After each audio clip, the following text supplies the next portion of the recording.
Hello, welcome to BooTube Chronicles. This is the story of the ghost of Echo Lake.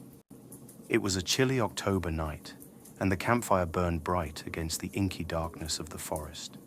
Beyond the circle of firelight, Echo Lake shimmered eerily under the full moon, its surface as smooth as glass. The group huddled closer as the storyteller began. Many years ago, they said, their voice low, a young woman named Eliza lived in these woods near this very lake. She was known for her beauty and her strange habit of walking the forest at night, whispering to the trees. Some say she was lonely. Others believe she was looking for something or someone she had lost. But one night, she vanished without a trace. No body, no clues, just gone. The wind stirred the trees, making the shadows dance like restless spirits. The storyteller continued. For years, people have claimed to see her, a pale figure wandering along the shore, her eyes glowing faintly in the dark. They call her the ghost of Echo Lake.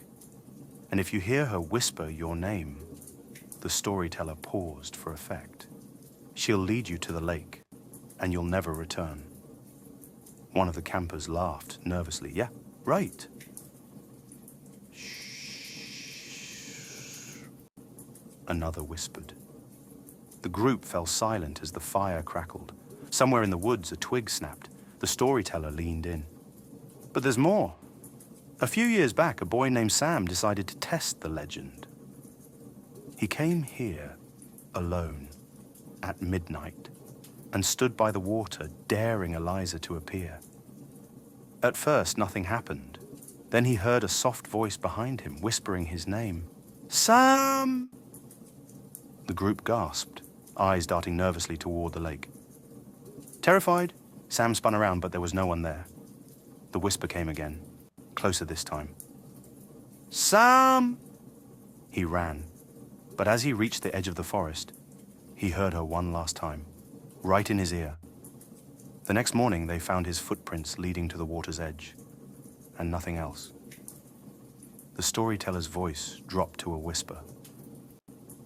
They say, if you're near the lake at night, and you hear a voice calling your name, don't answer. Don't even look. Just run. The fire sputtered, and for a moment, the forest seemed to hold its breath. One camper, a girl named Jess, shifted uncomfortably. Hey, she said, her voice trembling. Did you guys hear that? Hear what? Someone asked. Jess glanced toward the lake. It sounded like someone whispering my name. The group froze, staring at her. It's just the story, someone said quickly. Don't psych yourself out.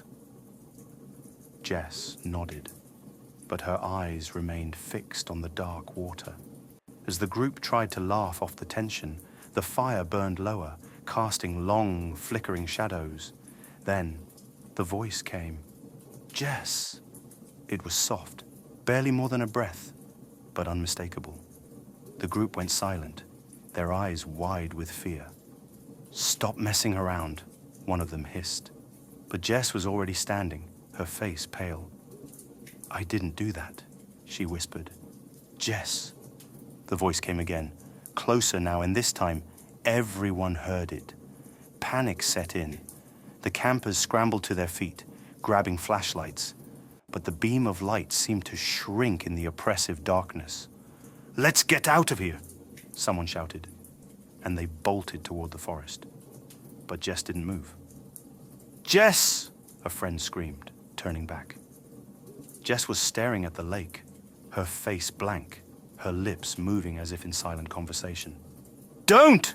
The friend cried, running toward her. But it was too late. Jess turned and smiled, a cold, empty smile, and walked into the water. The others screamed her name, but she kept walking until the lake swallowed her whole. The group stood frozen, waiting for Jess to surface. The ripples faded, and the lake returned to its glassy stillness. Then, from the darkness, The voice came again. "Who's next?" The campers turned to run, but one of them froze, their breath hitching.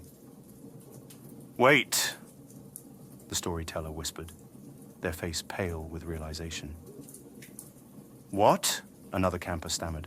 The storyteller pointed to the fire. "Did anyone see Jess get here tonight?" The group stared at each other, dread sinking in. "No," someone whispered. She wasn't with us."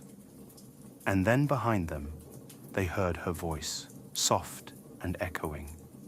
"You should have listened."